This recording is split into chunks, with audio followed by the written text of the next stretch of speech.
Hi, friends. I am back with another podcast of Let's Talk with Indrashish, powered by Bidhar Nagar Times. আজকের পডকাস্টটা it will not be in Bengali, কারণ যে আমাদের সঙ্গে directly Australia থেকে আমার একজন বন্ধু সোনিয়া ওয়াটসন জয়েন করছেন, and today we are going to discuss about something which has intrigued me from the bottom of my heart from a very young age. It's all about spirituality. So today we have Sonia with us. Thank you so much, Sonia, for your time. And thank you so much Thanks for for joining us inviting from me. Australia, New South Wales. Thank you. Thanks for inviting me. My pleasure. So, Sonia, today in this podcast show or podcast interview, I'm really curious to know about your journey. Most of our friends, you guys will be really like happy to know, or rather you will be really surprised that the journey of Sonia from being Sonia to Sunana has a very important role to play in the root of spiritualism. So can you please help us in understanding how exactly Sonia Watson became Sunana? I was introduced to Krishna Consciousness in 1999, and I just it's the knowledge of it that really attracted me and the association that I had. And at the time I had written a play and I was producing it, and in the middle of this play it just became really obvious to me that it was something that I really resonated with. And then when it came to the play going on to the stage, I just found myself praying like, oh my God, please, if this happens, I will do whatever I can, Krishna, to come closer to you. And then my journey with India started. But I wasn't sure about taking a guru. And then 10 years later, I decided to get initiated. And that was by the time I'd had 3 children. And that was while I was pregnant with my third child. All my children have Vedic names, Nrsimha, Bhishma, and Shraddha. So when I was pregnant with Shraddha, I was in some strong calamity at the time because I knew that I wasn't really able to birth her. I was sort of out of my depths with having children. And so I felt the pressure to abort her, and I didn't want to abort her. And even though I booked it in, I ended up getting initiated instead. And I've been Sunana ever since. Yeah. But then in 2009, I did an Enneagram retreat, and that was a very profound retreat because it went through all the different types, and every time a type was introduced to me, bang, it hit me of somebody I knew that was one of those types. And in that retreat, we got to experience how it works, and you get to find out what goes on inside a person, the motivation. So what it is, it's an ego wiring. So everyone has a fight and flight tendency, and there's only 9 types. And from those 9 types, it's like how when you're triggered, you have a certain way to keep yourself to survive, because the body has to survive. But the essence is before a body and after a body. There's 9 qualities. There's purity, kindness, love, joy, peace, intelligence, 7 is absorption, Shakti, and awareness. Now, before you take a body, you're one of those qualities. And then when you take a body, when the wiring to keep you alive, it's like the fuel to keep the body going. And when you don't really know what that quality is, it's happening unconsciously. So the reason I'm into the Enneagram is because it can bring you to the awareness of what your essence is, how you're functioning, and how to be a bit more, instead of like the car driving down the road out of control, you're more aware of what you're doing. So it really is a teaching tool for waking up to yourself. And I've not put it down for 12 years. Sounds a little bit obsessive, but I've just loved it so much that I'm actually able to see what is going on for everybody I meet quite quickly. I'm not doing it all the time, but I've just studied it so much. Not so much about like this. There's 3 subtypes: sexual, social, and self-preservation. Survival of the fittest. Survival of the species, the group, or just me. As in, so if there was a war on, some people go to protect the children. Some people step forward and they're the legions. Some people are the strategists. Some people don't care and they just go out and they fight. So that wiring is going on all the time, but it's quietly. And then, should I keep going? No, I was actually having I do have question, all right, before I get into the details of Enneagram. You mentioned during the difficult time of your life, you got initiated to Krishna consciousness. Yeah. How exactly, once you were initiated, how exactly Krishna consciousness changed your life or transformed your life in a better way? I wouldn't say that it was actually the initiation, so to speak. It was more about my travels to India with my children, going to the same place mostly up in the Himalayas, and going via Mayapur or Vrindavan. And it was mostly the Vedic values that I was attracted to. And I don't want to like downplay, like the temples are beautiful in Australia, but I call it Hare Christians because there's problems in all sorts of institutions, whether they're religious or not. And my thing was more about raising children, and I wanted to raise them with Vedic values. And I found the Vedic qualities I really resonated with some families up in the Himalayas, and they supported the way that I wanted to raise my children, which was already aligned anyway. And the way that I wanted to raise them in Australia, they just didn't align. And so I found raising children in Australia quite a struggle.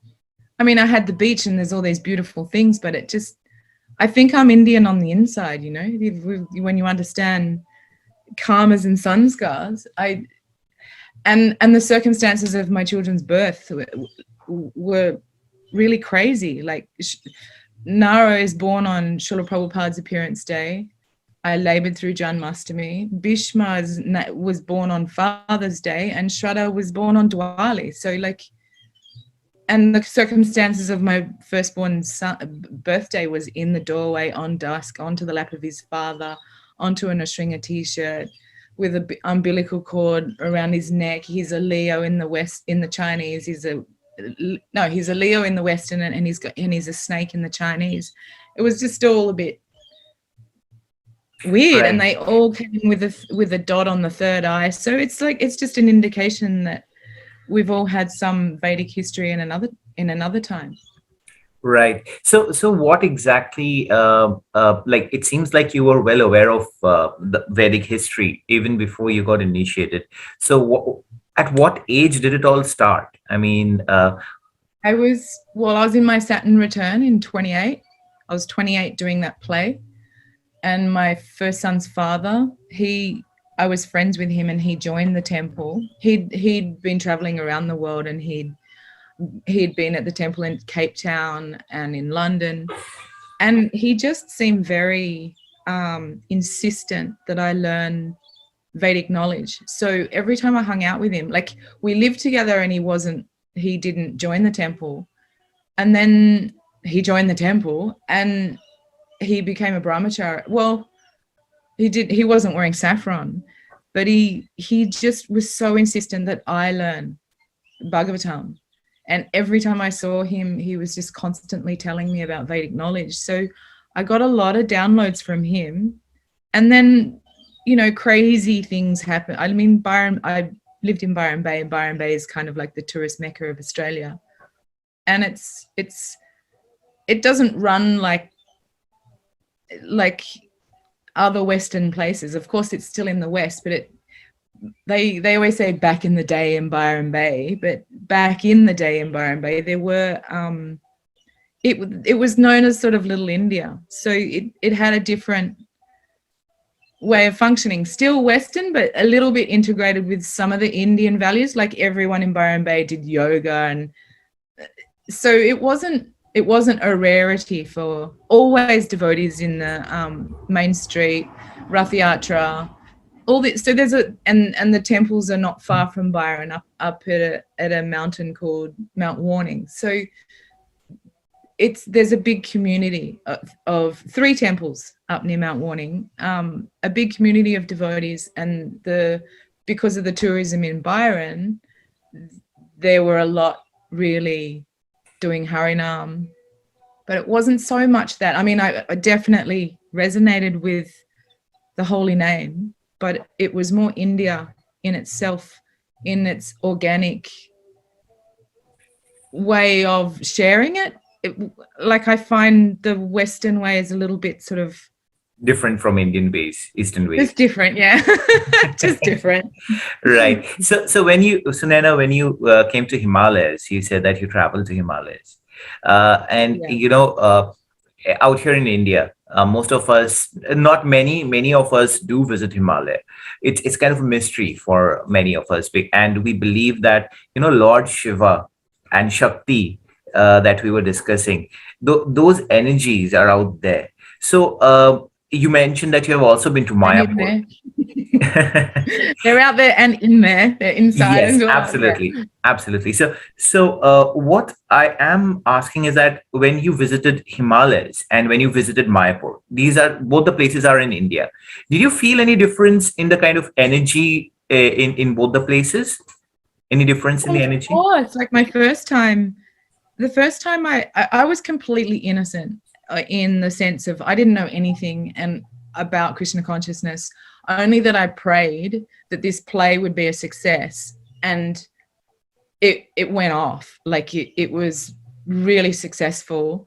And to be honest, I didn't know what I was doing. I just wrote a play because the kids wanted me to do something with them because I had done something before with them. And because it worked, I had to fulfill my promise, because I never wanted to go to India because I thought, oh, it's dirty and it makes you sick. Why would I go somewhere dirty that makes you sick?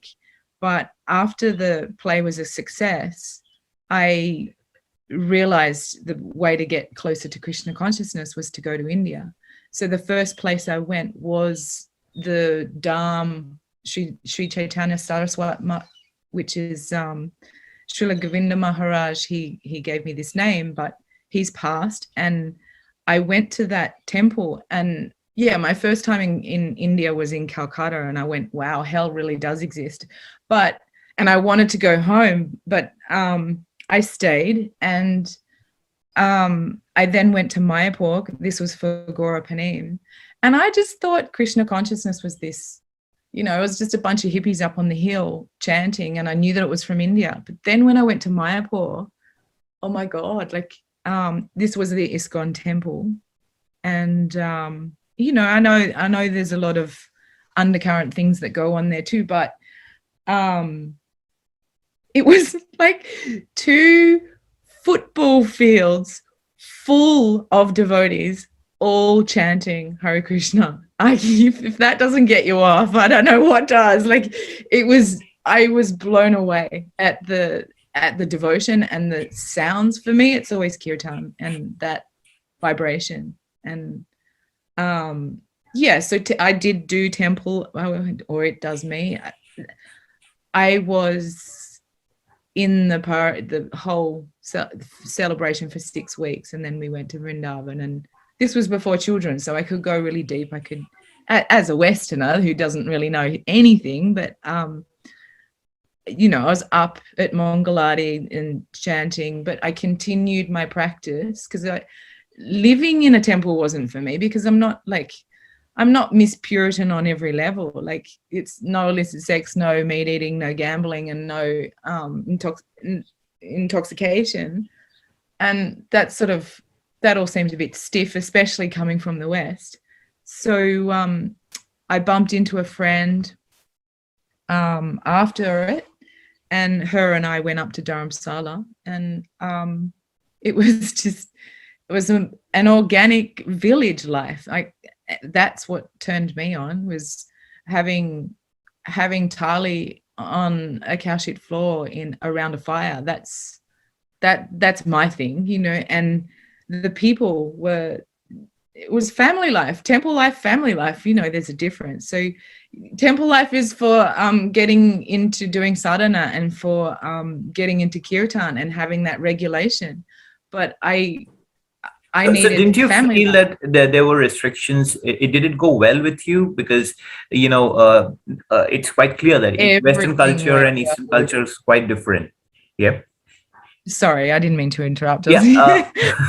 No, what I was saying is that, you know, how did it go with you? I mean, there's a lot of rules and regulations if we see according to the spiritual culture out there. Like, you have to practice kirtan every day. You have to pray. There's certain timetable that you need to follow.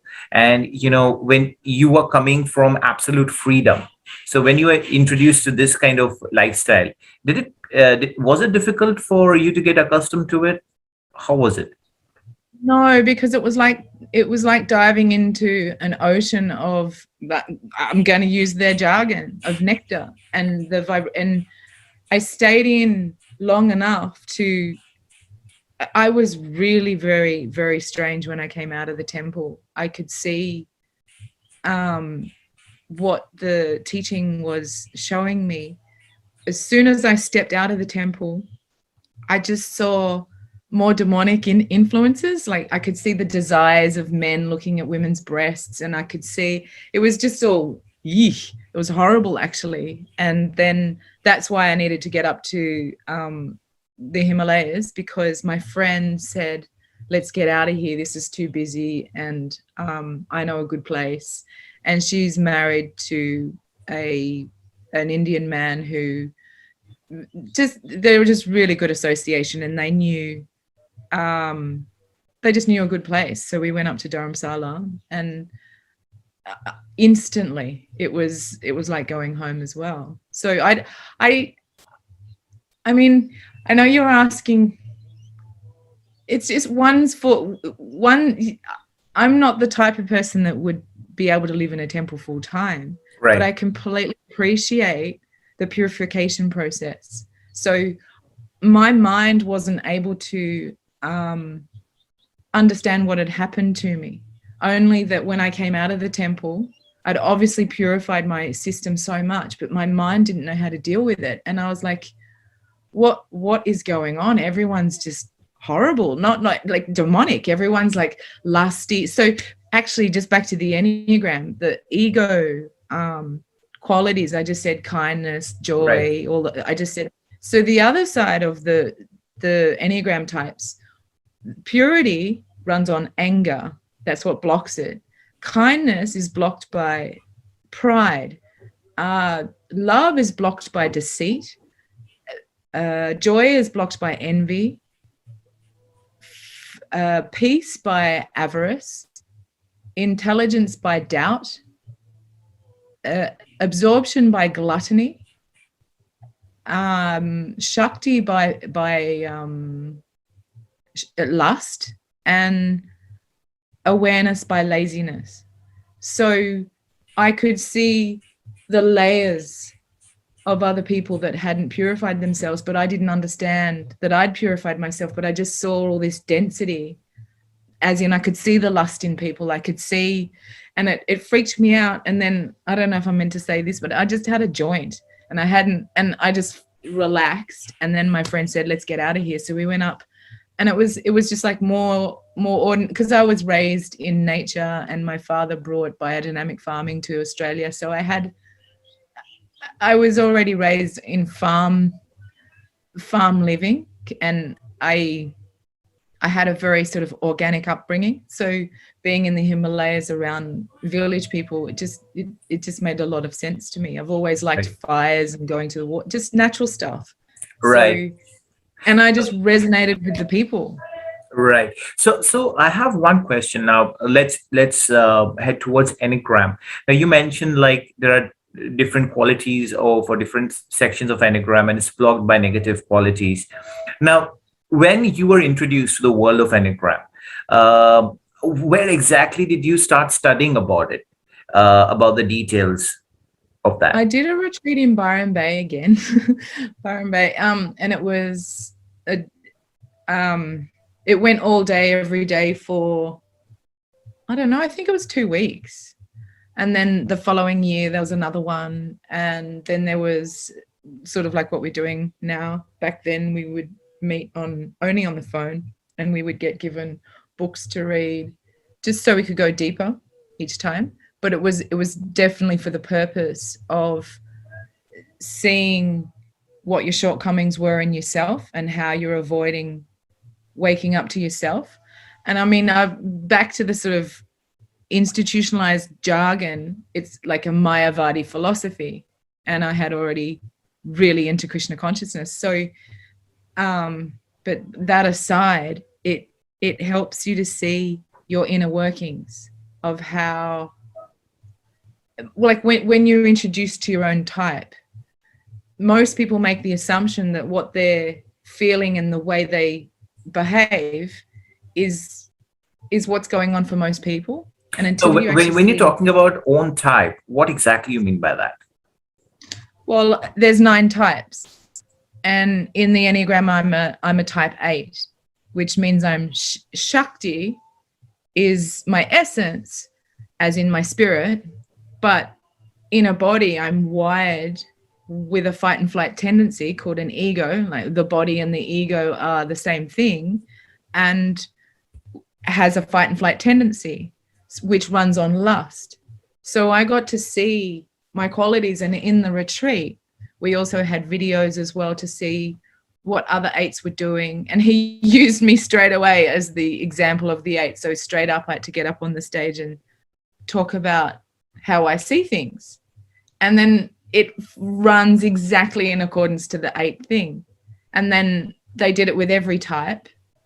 And when I found out about the 1, I just burst into tears, because I was, oh my God, I really understand what's going on for my son. And that's been my fascination since. And that's what my website is based on, is showing all the types so people can understand it quickly, because I've been fascinated with it for 12 years. So I want to show people how they can identify their type quickly. And if they're progressive and wanting to wake up to themselves, they can start using it quite quickly, and they can understand the dynamics between them and another person. And that's really where I come in as a counselor. I'm a qualified high school teacher and counselor, with minors at university in the first degree in psychology. So I've always been interested in how people tick. But this is like a sacred algorithm. It's not just, oh, that's your type. This is like a blueprint genetic thing of how you are functioning. And this is where the Satchit Anand comes in. So again, a long time ago, I opened up the Canto 1, page 1, book 1, everything of the Srimad Bhagavatam, Satchit Anand. And I just saw it. And I went, oh my God, the anger points, Sat. The fear points, Chit. The emotional points, Anand. So it's more, so the anger points, which is 891, their presence. And the fear points, 567, their knowledge. They run on fear. So when you are something, but you're wired to behave in a way that you're not, in separation, thinking that you're a body. I'm me, you're you, I'm a female from Australia, you're an Indian man, blah, blah, blah. And sure, that's all relative, but beyond that, the who you are, the essence of your personality, and again, from Krishna Consciousness, I understood that personality, there's a spiritual personality. You don't just, you can if you want to, but you don't absorb yourself into the oneness. It's in Krishna Consciousness, you're simultaneously one and different. Whereas like the Mayavadi, why am I telling you? You Right. already know all this stuff. But the thing about Satchit Anand fits to this sacred algorithm. And then I looked into the history of it, and you can track it down to, because it's sacred geometry, sacred mathematics, which all comes from India, but you can actually see the roots in all cultures. And if you try to trace back the Enneagram, I don't know if it's even in the ego thing. It predates religion, even though the person that brought it into this timeline is a man called Godolph. But I don't even know how to say his name right. So as far as my understanding goes, Enneagram is actually a blueprint of a person's personality, and it actually helps you to identify your friend and your partner, whomever you are being associated with. It becomes easier for you to hack into the person's life, or rather understand the person in a better way.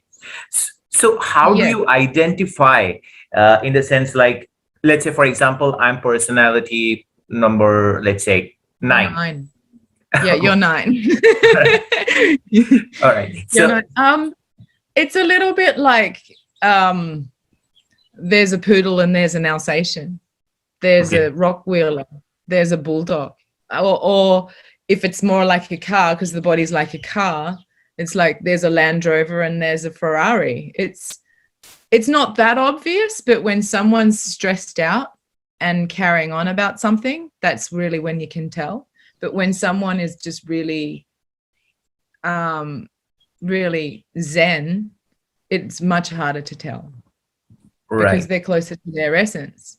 But the whole point of knowing it is when someone's stressed out, you can understand what's going on for them rather than take it personally that they're freaking out about something or you're freaking out about something. It just improves relationships because, oh, that's my tendency. Oh, that's your tendency. So you don't have to get upset with each other because you're perceiving this person as attacking you. It might seem so, but it just gives you that ability to see much deeper. It's not for the faint-hearted. I mean, the Enneagram can be, but it's about progressive, insightful, really deepening into yourself, because you don't really want to keep taking birth on planet Earth and carry on like a pork chop trying to get stuff. This is Kali Yuga. Are we here to exploit one another, or are we here to like wake up? And that's why I've always resonated with Vedic culture, because it's the deepest yet.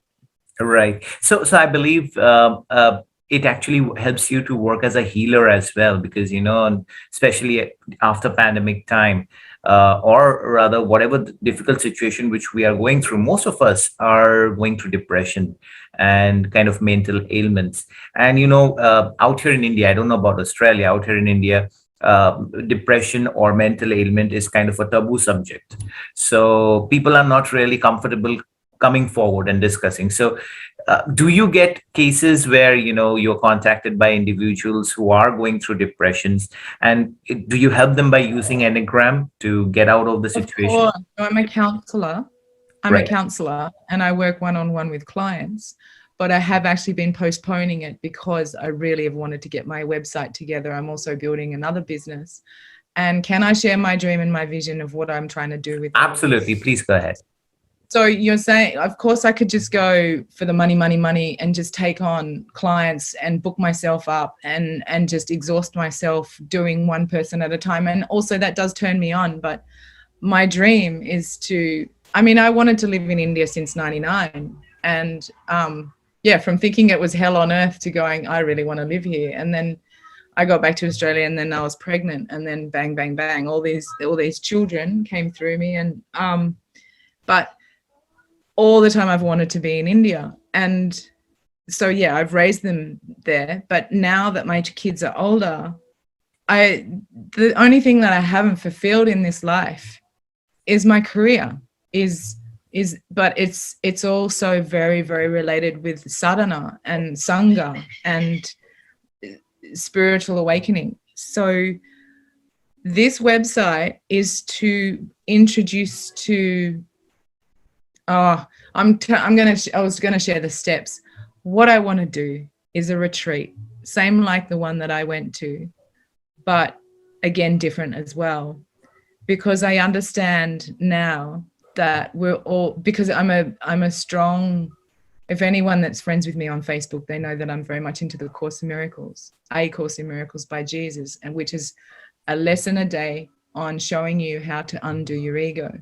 So we're all projecting our past onto the future. This will tie into what you were saying about India and everybody being stressed out, and everyone's stressed out all over the world. But what I see with the Satchit Anand of the three types is a room full of people understanding their types, and in a held space, because that's what a retreat is, a healing space, someone's grievance that comes up and is witnessed by another, it dissolves, because Course of Miracles and any spiritual practice says you look at the problem with awareness and it dissolves.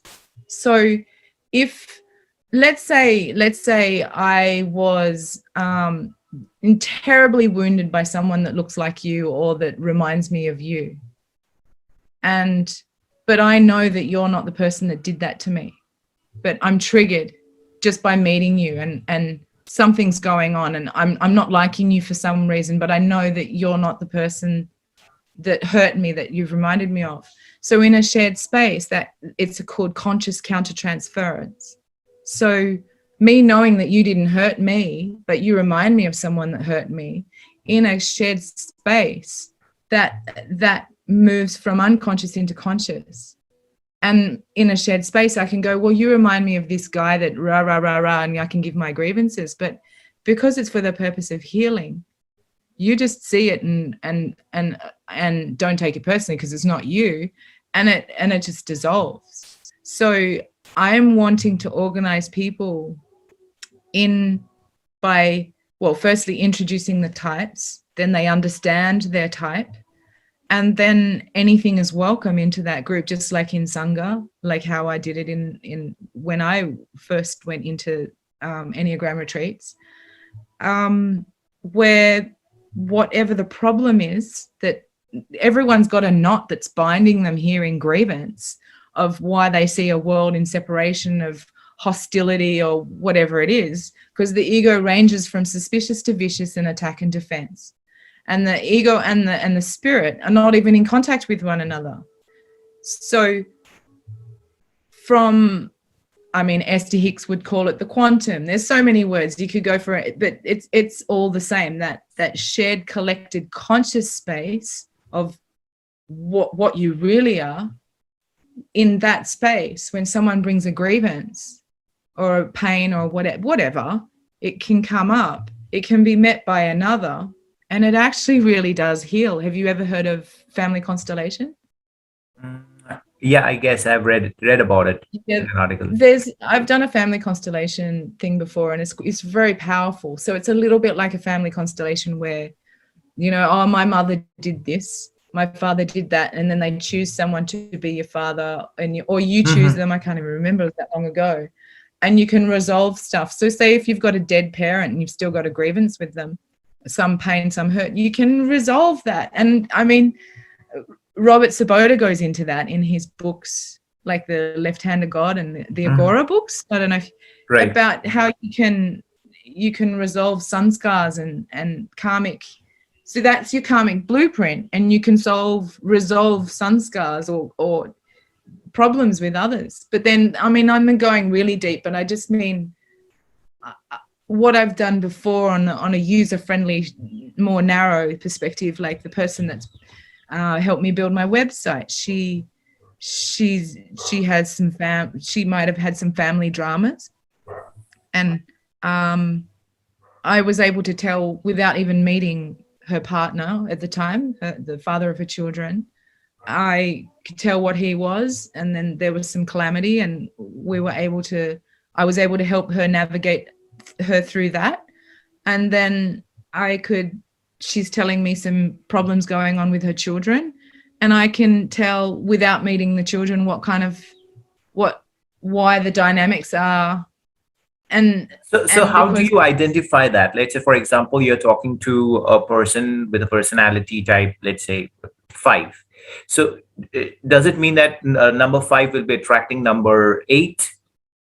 Does it go like well, that? it's funny that you ask that one. I have noticed that the algorithm, like, I'm an 8, and there's always 4s around me. My mother's a 4, my daughters are 4, my best friends are 4s, and the people that built my website and my graphic artists, they're 4s. And because I'm aware of that, and that's because they're artists, I'm noticing that every time I meet an 8, there's a 4 in their life. I also notice, so 1 is 1 in 500 because they're revolutionists. They're the ones that, like Tesla, Srila Prabhupada, Abraham Lincoln, Gandhi. It's on my website, theembrace.com.au, but they're the revolutionists. They see where things need to be. So a thing that I notice, and if they're so rare, my sons are 1. I communicate with my 1 fixation son, and then straight away other 1 fixations will contact me. Just that's how it works. And then I noticed that, okay, like the 6s are usually 50% of the population, but when they're having some calamity, I'm noticing all 6s are having the same calamity. Obviously the details are different, but the core essence of their problem, say, like some days are sunny and some days are really cloudy. The cloudiness for some people, it's running in the same algorithm that 4s have a really crappy day the same day. And then I'm not saying this is absolute. It's something through me that I'm noticing in people around me. That's why I'm fascinated by it. I can almost predict. The CIA used the Enneagram, obviously for the wrong reasons, but you can predict how people are going to function, and every culture is an Enneagram type. Right. So people think that when you introduce the Enneagram to someone, they see it as you trying to box them, but it's the other way around. Like I'm saying with the car, you're in a body, you're already boxed. It's the way out of the box. It doesn't mean you leave the box, because you always need that body. It keeps you alive, but it helps you to see your tendencies and not believe them so intently. You get to just chill out a bit with it all. 8s are intense. I'm an intense person, and there's some chilled out other types. When you learn about it, your shortcoming doesn't have to be the one that's at the front, blocking your vision of thinking this small thing about yourself and this small thing about another person and this stupid conflict. It's actually really quite simple. I know I've studied for 12 years, but that's what I'm trying to do, is show it simply so you can connect to it simply and wake up from your trance. Brilliant, beautiful. That's very beautifully placed. I think if most of the people are understanding Enneagram, and if my friends who are watching this video, if you are interested to resolve the problems in your life, please contact Sonja. Now, Sonja, I have one more question. You mentioned that you do healing, all right? You do meet clients. Now, there's something called chakra healing, all right, where different, it's considered chakras, like there are 7 chakras in human body, and different chakras heals you in different ways. So when you do healing, is it a part of it, the entire thing, chakra healing and all? I feel like I'm already using a terminology that I think that naturally comes into it. The chakras, even the kapha vata, everything that every tool that we can use comes into play when we're being conscious. It doesn't matter what jargon we're using or what, whether I can't think of one. What is it called? It doesn't matter what the modality is. If that's what's working, I think chakras are all part of it. And it's funny that you're asking this one, because I really think that the base chakra is the 9, which is you, and I think that the 8 is the sexual chakra, and onwards and upwards. But I can't say that as a qualified personality. You can only find out by having your own experience with it. Like I'm not a master of the other Enneagram types, because I'm not those types. All I can do is watch them, but I understand them, and I understand them better than they're understanding themselves sometimes. But that doesn't make me a master of, say, type 2 and what's going on for them. I can see what's going on for them, but I don't have those tendencies. I don't go into hysteria. I go into anger. Everyone, when they're pushed, goes into either fear, anger, or hysteria. They either go into, emotional types. I mean, of course, we're all emotional beings, we're all intelligent beings, and we're all presents, as in Satchitanand. Obviously, some more than others, and some are more dense and some are more awake. It's a tool for where you are on a ladder, same like the chakras, on how to activate consciously and shift another level and awaken, rather than stay in density. That's why it's an incredible tool. But that doesn't make me a master of understanding the other types. And after 12 years, I'm still learning about, oh my God, that's my lust. People think lust is like just sex life. It's lust in everything. I want this now. I want that. This has to happen. It's insane how much all of us are actually completely ruled by our ego thought system. And that is what's going on the planet. That is what the problem is, that we've all been triggered into fight and flight. And that is squeezing on a global, universal level. But at the same time, it's squeezing us to see, for us to wake up, because there's simultaneously 2 things going on. We're all going nuts, but we're all awakening. But it's our choice on where we're at and what we're identifying with. Are we really this freaked out COVID, whatever, all that stuff? Are we going to keep identifying with it and keep the fear going and keep us in this trance of disturbance and conflict? Or can we actually just stop for a minute and step into who we really are? And this is a tool that unlocks that key inwards. And I know there are many, many modalities that you can do that. This one is just specifically for personality through ego.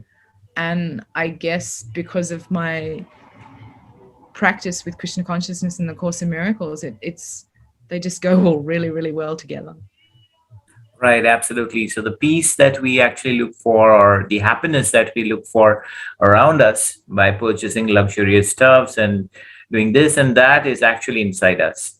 And that's very beautifully explained by you, Sonja.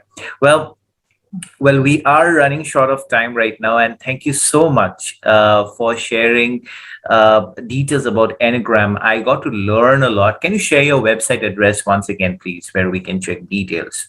Certainly. It's called theembrace.com.au.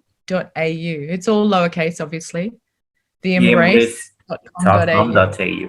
So my friends, whoever you are watching this video right now, please do visit the website. And I guess the detailed information that's out there is going to help you to resolve any issues that you are facing right now. Because, most of the issues that I personally believe, the issues that we face in our personal lives, it's actually within us. So once we resolve the issues, which is or the traumas that we are going through within ourselves, I think the life becomes a beautiful place, and it's a beautiful thing that we are living. So let's enjoy this. And as Sonia stated, we all are part of the same family. It doesn't matter whether I'm in India and she's in Australia. I think the entire world is made for us. It doesn't matter if you're a human being or a canine. Let us stay together. Let us be happy, and let us go ahead and enjoy our lives to the fullest. Well, thank you so much for your time, Sonia. Thank I you. hope you have a great evening ahead. What's the time right now out there? It's 4:15. Okay. All right. So I hope you have a great evening. And thank you so much, friends, for staying tuned and watching today's video. This is me, Indrashish, signing off on behalf of Bidhanagar Times. Thank you. Thank you.